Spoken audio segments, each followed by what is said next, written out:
बीड सरपंच हत्येच्या निषेधार्थ पुण्यात जनाक्रोश मोर्चा, देशमुखांच्या कुटुंबियांसह सर्वपक्षीय नेत्यांचा मोर्चात सहभाग.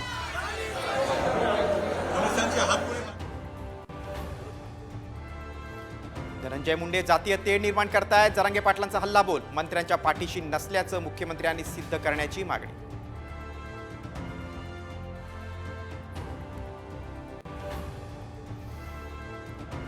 सरपंच हत्येच्या चौकशीसाठी स्थापन एसआयटी बरखास्त करा, अंजली दमानी यांची मागणी. धनंजय मुंडेंच्या मर्जीतला अधिकारी असल्याचा आरोप.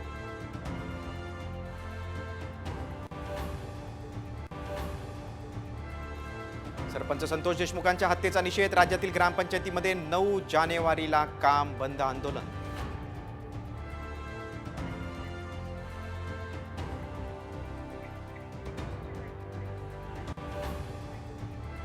अख्खा देश इथं येऊन फुकट जेवतोय. भिकारी सगळे महाराष्ट्राचे इथं गोळा झाले. माजी खासदार सुजय विखेंचं खळबळजनक विधान, साई संस्थान प्रसादालयातलं मोफत जेवण बंद करण्याची मागणी.